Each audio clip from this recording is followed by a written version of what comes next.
Apa jadinya jika kamu tinggal di Haiti? Setiap hari dipenuhi oleh geng bersenjata. Bayangkan kamu baru bangun tidur keluar rumah langsung berhadapan dengan geng ini. Suara tembakan terdengar setiap hari. Bahkan orang-orang di Haiti ketakutan keluar rumah karena geng ini selalu berkeliaran sampai tempat yang ramai seperti pasar. Dan bahkan mereka telah menguasai sebagian besar negara ini sampai polisi negara tersebut tidak sanggup menghadapi mereka. Tidak berhenti di situ. Yang lebih mengerikan, mereka tidak ada lagi hukum negara. Seringkali mereka saling membunuh satu sama lain. Bahkan ada yang dibakar hidup-hidup. Mayat di jalan sudah menjadi hal biasa. Seberapa mengerikan hidup di sana. Siap mereka sebenarnya. Kenapa mereka bisa sekuat itu? Kepada mereka bisa menguasai negara Haiti. Nonton video ini sampai habis supaya kita sama-sama tahu bagaimana ini semua bisa terjadi. Tujuan awal terbentuknya geng di Haiti, seperti Viv Ansan, seringkali terkait dengan ketidakpuasan terhadap pemerintah dan oligarki yang berkuasa, serta upaya untuk mencari keadilan dan dialog. Di awal-awal, beberapa kelompok geng muncul sebagai bentuk pertahanan diri dan penentangan terhadap kekerasan dan tindakan represif oleh pemerintah atau kelompok lain. Beberapa kelompok geng, seperti Chimeres, muncul sebagai respons terhadap tindakan kekerasan dan represif oleh pemerintah atau kelompok lain. Mereka membentuk kelompok pertahanan diri untuk melindungi diri dan wilayah mereka. Geng seperti Viv Ansan yang dipimpin oleh Jimmy Cherizier, menentang oligarki Haiti dan Amerika yang mereka klaim memegang kekuasaan atas Haiti. Mereka menuntut dialog dengan pemerintah dan mencari keadilan bagi masyarakat. Kekacauan politik, ekonomi, dan sosial, serta korupsi dan kejahatan terorganisasi telah menciptakan lingkungan yang memungkinkan terbentuknya kelompok geng. Geng-geng di Haiti memainkan peran yang signifikan dalam krisis politik dan sosial yang sedang berlangsung, dengan beberapa kelompok menentang pemerintah dan terlibat dalam kekerasan. Saya lahir di ghetto. Saya bergabung untuk mencari nafkah. Sekarang saya punya mobil, motor, rumah, dan pakaian bagus. Saya punya semua yang saya butuh.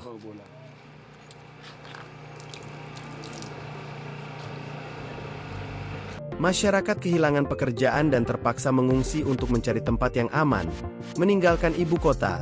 Karena konflik yang terus berlanjut, akhirnya negara ini dilanda kemiskinan yang amat parah. Banyak para pemuda yang sulit mendapatkan pendidikan yang mengakibatkan mereka tidak memiliki pekerjaan. Sebagian besar pemuda bahkan anak remaja memilih bergabung dengan kelompok geng Haiti untuk mendapatkan uang, makanan dan tempat tinggal, yang membuat geng ini semakin besar dan semakin kuat.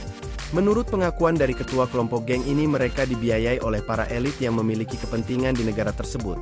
Mereka mengatakan hanya menjalankan tugas dan mereka dibayar. Mereka bisa hidup mewah, banyak uang dan punya rumah. Kiri negara ini lumpuh total.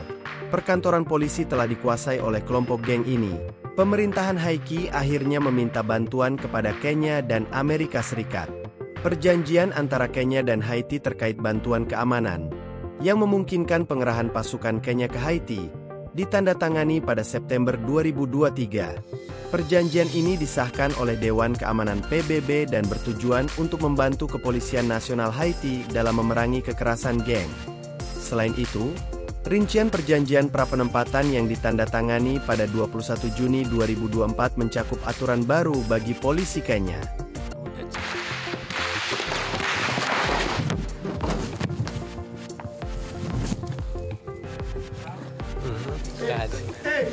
Hei, bensinnya bocor dari sepeda motor.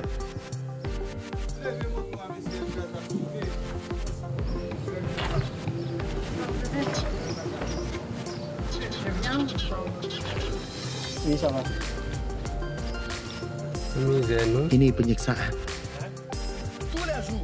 Setiap hari begini. Setiap hari. Mereka menembak ke arah kita, makanya saya tidak mau ke sana. Baiklah, saya pergi. Meskipun geng ini mengaku tidak melakukan kekerasan terhadap penduduk, tetapi banyak dari masyarakat yang mengaku sering jadi korban dari mereka. Dari cerita salah satu korban, dia mengatakan dirinya pernah dilecehkan di depan ibunya, dan ibunya ditembak mati. Bahkan mereka sangat ketakutan saat diwawancarai, bahkan tidak berani menatap kamera. Kami mengusir orang untuk melemahkan musuh, agar mereka tidak membocorkan informasi tentang Tilapny. Kami bakar rumah mereka supaya mereka tidak punya pilihan selain melarikan diri. Dengan begitu, kami punya cukup ruang untuk menghadapi musuh dan bisa jelas melihat siapa yang kami tembak. Jadinya tidak ada kerusakan yang tidak diinginkan. Lebih baik kehilangan rumah daripada nyawa. Nyawa lebih penting dari apapun. Pada hari Selasa, 25 Juni, kontingen pertama pasukan keamanan Kenya, pengerahan awal misi dukungan keamanan multinasional, MSS, yang banyak dibahas dan telah lama tertunda, mendarat di landasan Pacu di Port-au-Prince. Kedatangannya terjadi 20 bulan setelah mantan Perdana Menteri Ariel Henry pertama kali meminta intervensi keamanan asing di tengah protes nasional yang menyerukan pengunduran dirinya. Pengerahan tersebut secara resmi memulai intervensi keamanan besar ketiga di Haiti dalam 30 tahun terakhir.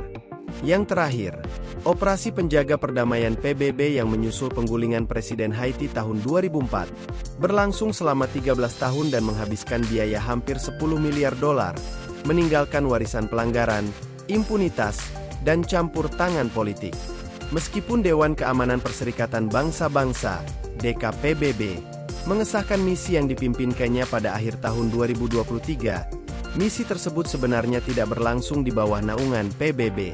Lebih jauh lagi, sementara perwira Kenya secara resmi memimpin dan setidaknya 6 negara lain telah berjanji untuk menyumbangkan pasukan, sebagian besar telah mengendalikan misi tersebut dan akan menyumbangkan sebagian besar dana.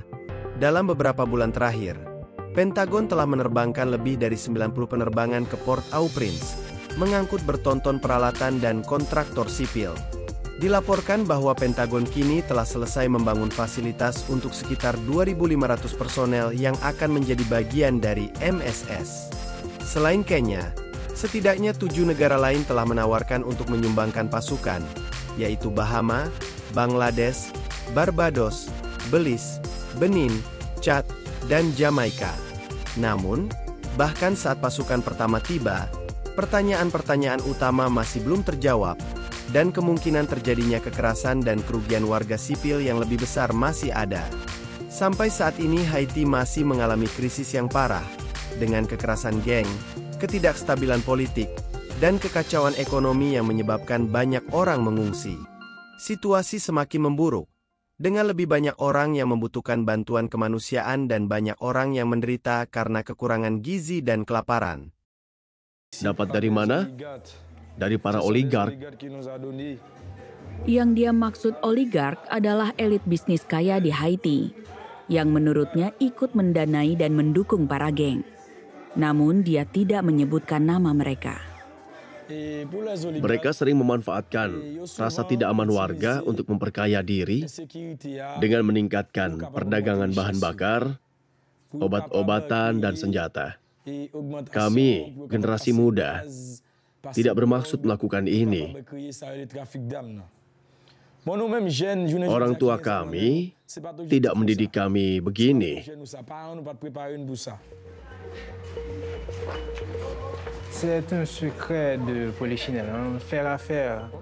Sudah jadi rahasia umum berbisnis di Haiti sering melibatkan kekerasan.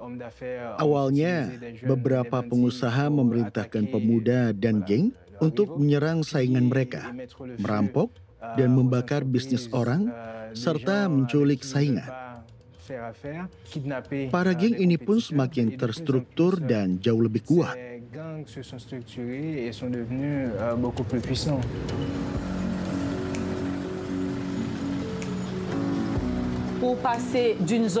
Untuk berpindah zona, Anda harus lewati pos pemeriksaan geng dan membayar mereka.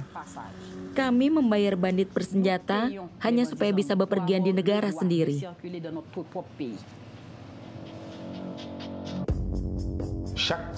Tiap jenis kendaraan dikenakan tarif berbeda. Misalnya, ada 10 truk pengangkut gas melewati kawasan Martisan, dan setiap truk harus bayar $750 AS. Bayangkan berapa banyak uang yang dihasilkan. Dan besok harus bayar lagi. Ini sumber pendapatan besar bagi geng ini. yang mengaku memakai uangnya untuk proyek komunitas. Orang-orang bisa berenang, mencuci, dan mandi di sini berkat kami. Tigres menunjukkan kekuasaannya, tahu bahwa dia berada di luar jangkauan hukum. Pemimpin geng Tilapli dikenal sebagai Raja Culik di Haiti. Ia mengaku menculik orang untuk tebusan atas perintah orang-orang berkuasa yang enggan ia sebutkan.